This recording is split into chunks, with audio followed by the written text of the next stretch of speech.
You're listening to the Neighborhood Bulldog, where the porch light's always on and the maroon runs deep. I'm Scott Neighbors, and this is your home for real Mississippi State sports talk. Around here, we don't chase headlines. We break down the wins, the losses, the culture, and what it really means to be a Bulldog. If it matters in Starkville, it matters here. So pull up a chair, grab a drink, and welcome to the neighborhood. Hail State. Welcome back to the Neighborhood Bulldog as we preview a great upcoming weekend in Mississippi State athletics, mainly baseball, because we are getting into the heart of baseball season. Second week of SEC play alive and well as the Bulldogs are going to host the Vanderbilt Commodores at Duty Noble this weekend for a 3-game series. Friday night at 7, Saturday night at 6:30, I believe, and on Sunday afternoon at 1 p.m. We all know Mississippi State has had their ups and downs with Vanderbilt in baseball, and this weekend will be no different. It's going to take our absolute best to knock off the Commodores, and I cannot wait to see what happens this weekend at Duty Noble Field. Jumping right into it, Mississippi State played Jackson State on Tuesday night at Duty Noble Field and got the win 17-1 in 7 innings. To be honest with you, it looked pretty much like a practice game, as it usually does, versus Jackson State. Just Mississippi State dominant the entire game, start to finish. No question from the very first pitch on. Jackson State made some errors, dropped some routine fly balls in the outfield. It looked pretty ugly. Mississippi State moved to 17-4 on the year, 1-2 in conference after winning 1 on the road at Arkansas last weekend. Maddox Miller got the start on Tuesday, going 2 innings with 1 hit, 1 walk, and 3 Ks. Parker Rhodes actually got the win with his 2 innings, no hits, no runs, no walks, and 1 K. And then Charlie Foster came in for some redemption, but ended up walking 3 of the 6 batters he faced, giving up 1 earned run with 0 Ks. Didn't really give him a chance to hit, too many walks. Not what you want to see from Charlie Foster. Not sure what's going on with him, but we need him to get back right, and we need it fast. We don't have enough arms to just say, well, we keep pitching. He's got to pitch, and he's got to get right very fast for us to have a chance with him on the mound. Offensively, a great day at the ballpark. Again, a 17-1 win. Had Aiden Till go 2 for 2 with 3 runs and 1 RBI. Again, the talented freshman, Jacob Parker, showing out, continuing to show his talent level, 3 for 4 with 3 runs and an RBI. And then finally, we get Kevin Maluski back in the lineup, back healthy, 1 for 4, 3 runs with 1 RBI. We will see if Kevin Maluski plays this weekend. I think we are going to have him behind the plate for us to feel comfortable. Like I said, this weekend, Mississippi State facing the Vanderbilt Commodores, who are a rocky 13-9 on the season, but they did take the series 2-1 versus LSU last weekend. Again, same with LSU. They've had a rocky season as well so far. Vanderbilt, like LSU, has some pretty bad losses on the season. Losses to Central Arkansas, North Dakota State, and then most recently, they are coming off of a midweek beatdown 5-1 versus the 8-12 Indiana Hoosiers. So Indiana beating Vandy at Vandy Tuesday night was just their 8th win of the season overall.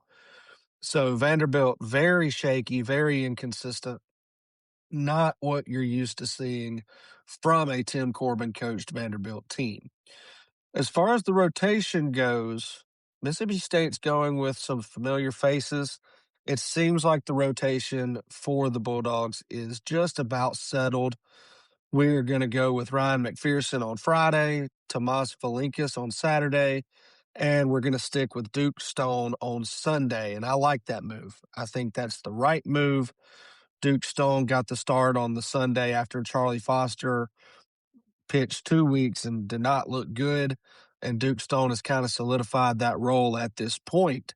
I thought he was a little shaky last Sunday on the road at Arkansas, but I think he's your best option on Sundays moving forward right now, at least.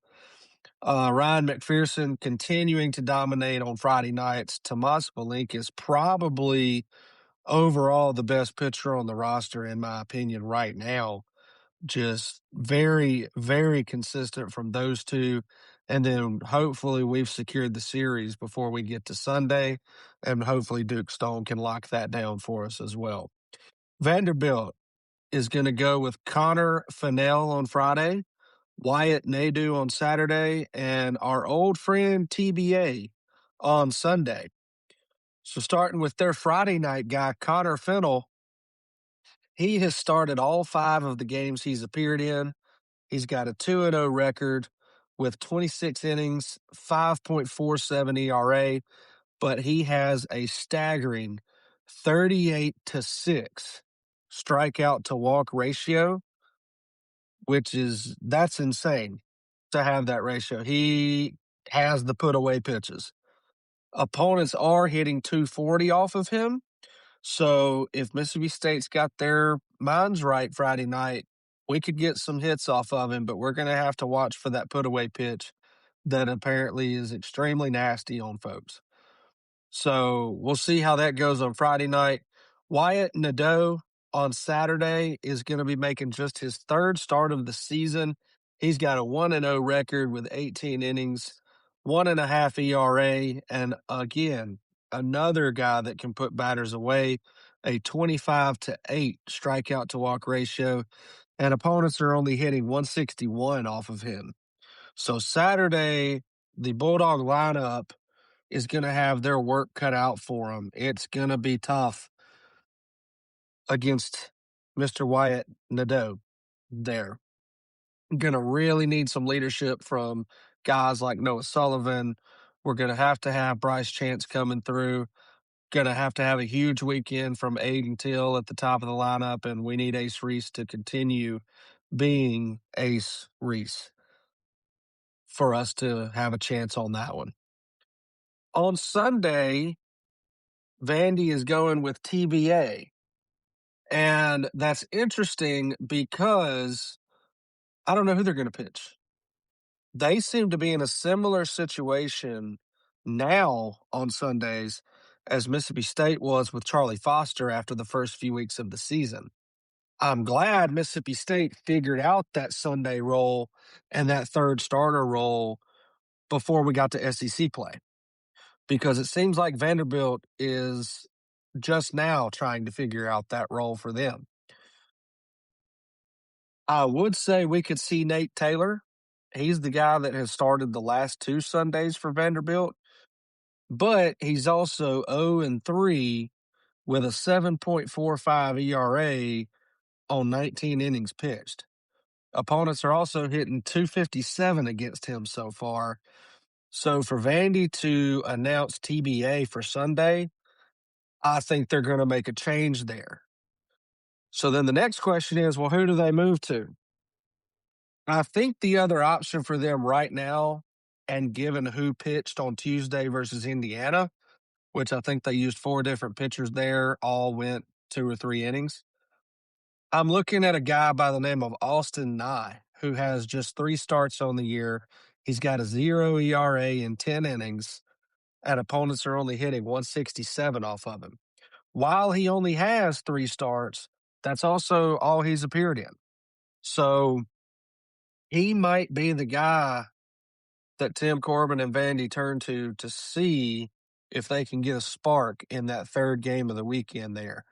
And again, I hope Mississippi State can lock the series down on Friday and Saturday, because I still am not very comfortable with us on the mound on Sundays yet. So that will be interesting to see the matchup on Sunday there. I will say, if it is Nate Taylor with a 7.45 ERA and an 0-3 record. If you're Duke Stone, you have to outpitch him. Plain and simple. That has to be your mindset is I'm going to be better than that guy over there. And if that is the case, then I hope Duke Stone gets his mind right and I like our chances. If it's Austin Nye, there's a lot of unknowns there. But again, Duke Stone is just going to have the mindset of no matter what, I'm going to be better than their guy. And if that's the case, then I think we come away with a series win there. And given the losses Vanderbilt has had, this really should be a sweep. But it is so hard to sweep in the SEC.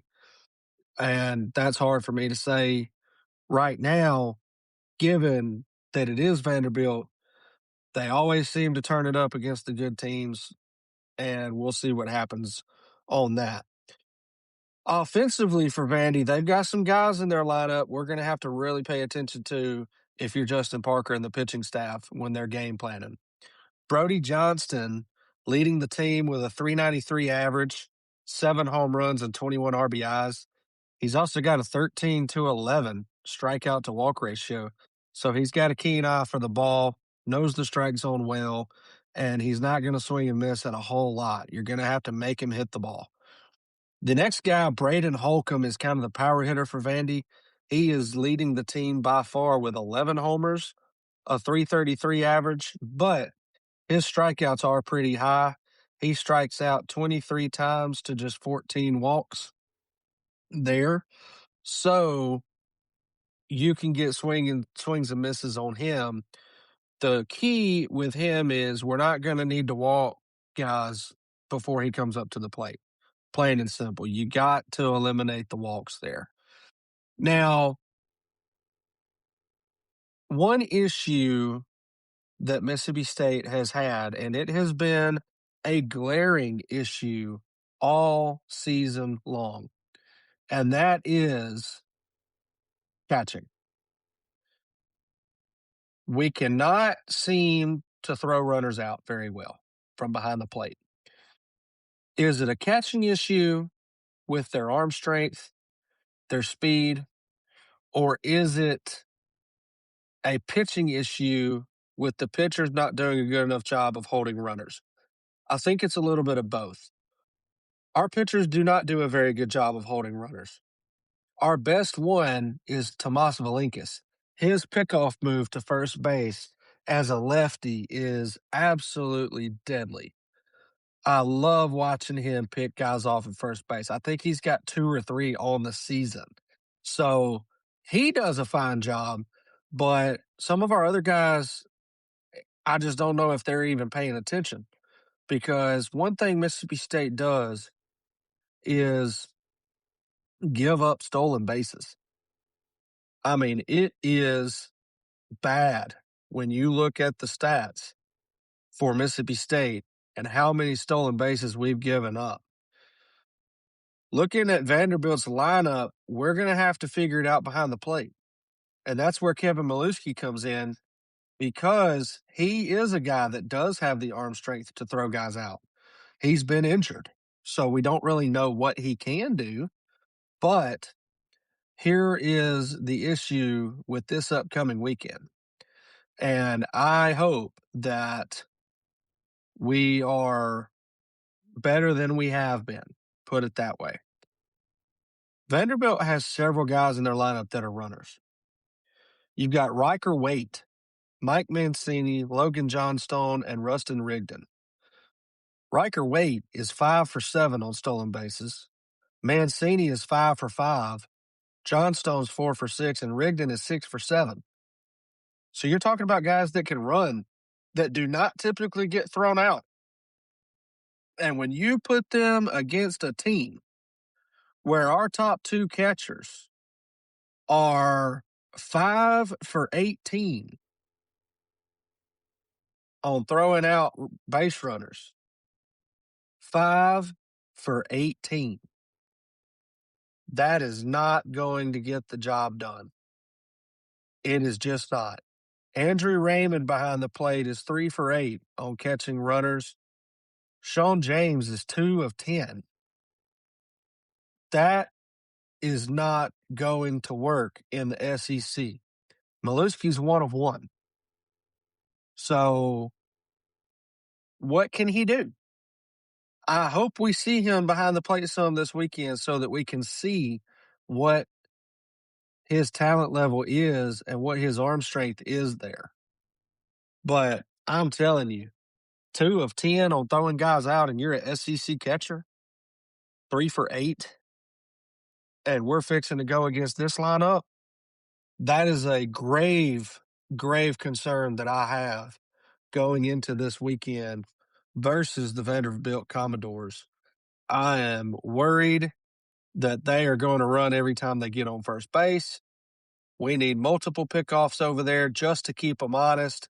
Even if you're not going to pick them off and throw them out, pick off over there, keep them honest, keep them close to the bag, and at least make them think that you're paying attention to them. Because what we've been doing ain't working. It's just not.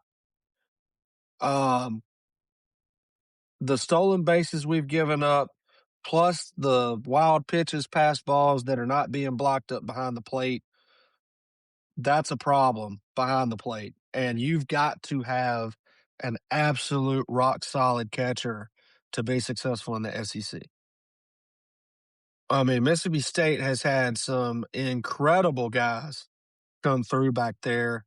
We had Ed Easley. We had Dustin Skelton. And most notably, we had Logan Tanner, power hitting catcher, just a dirtbag behind the plate. We need to get back to those days. And can Sean James do that? Can Andrew Raymond do that? They haven't so far. What, maybe they can get their mind right and get there. We will see. But that is my biggest concern of the weekend. The Saturday starter for Vandy, his numbers are staggering. So I'm worried about our lineup on Saturday, and I'm worried about us keeping Vanderbilt's base running in check all weekend. Legitimately, I expect them to have at least 3, 4 stolen base attempts in each game this weekend. And going off the percentages, they are likely to be successful on almost all of them.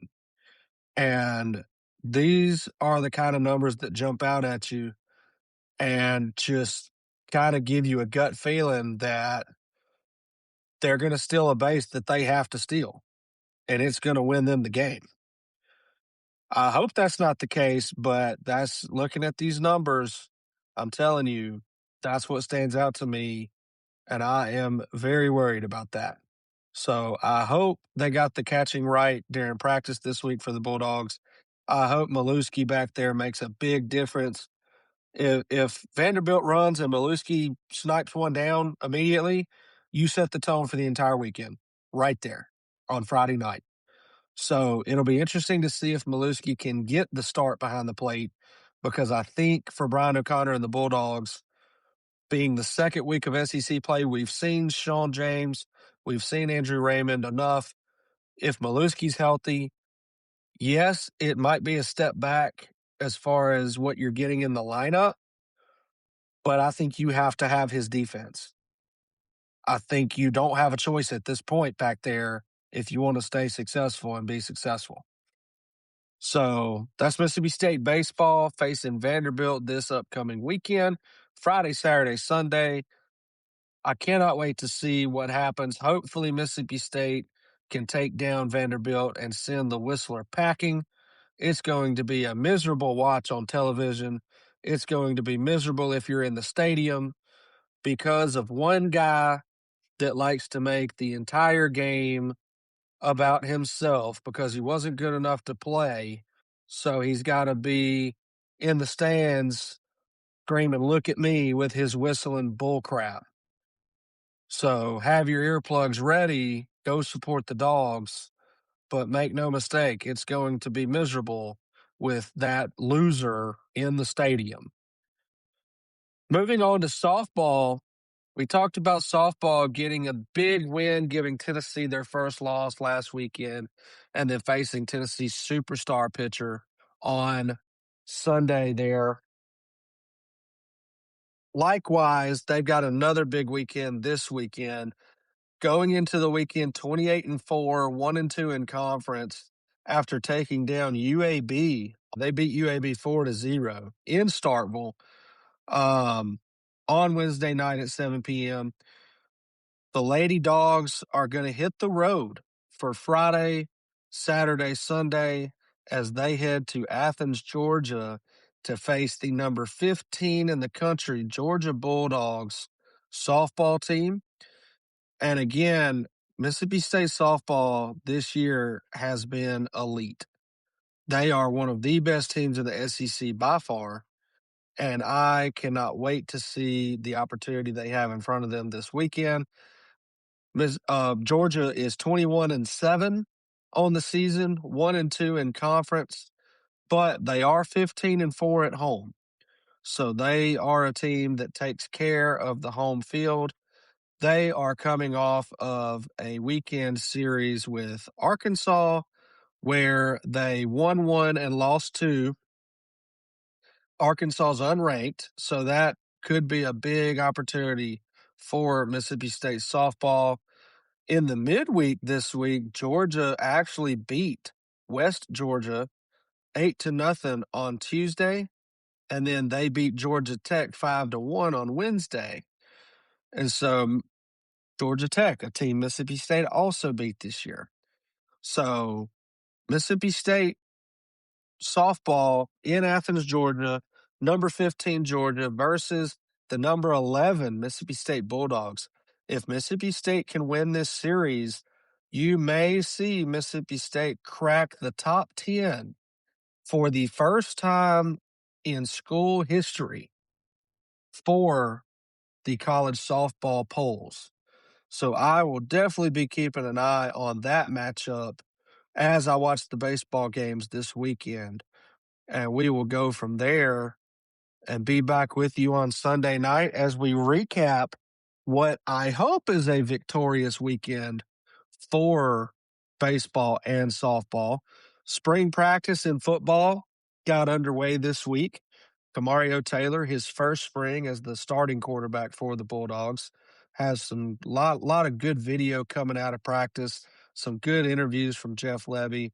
Remember, Zach Arnett is back as the defensive coordinator. I'm extremely excited about that. Coach Levy talked about some of the new staff members and just their buy-in, how after the first day, he mentioned they've got more bodies than they had last year and that they are in a completely different situation as they go into spring practice than they were last year from a health standpoint and from a bodies standpoint as far as depth and being able to practice. We're not as thin as we were last year or certainly the year before that. So is it all talk? We'll find out in the fall. But for right now, I love what I'm seeing, love what I'm hearing. I hope they keep it going over there at the football facility. Hope everybody stays healthy. And this has to be a breakout year for Jeff Levy. It has to be. If we are halfway through the season and we've only won one SEC game again, then we'll be looking for a new head coach, I assure you. I hope that doesn't happen because I like Coach Levy. I think he's a nice guy. He's got a great offensive mind. But at the end of the day, it's about wins and losses. And right now, no other school would put up with the record that we have.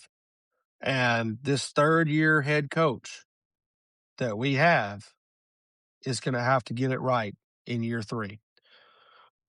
So thank you for joining tonight. Like, subscribe, listen, share, engage with us in the comments. We love hearing from you. And we'll be back with you on Sunday. Have a good night. Hail State.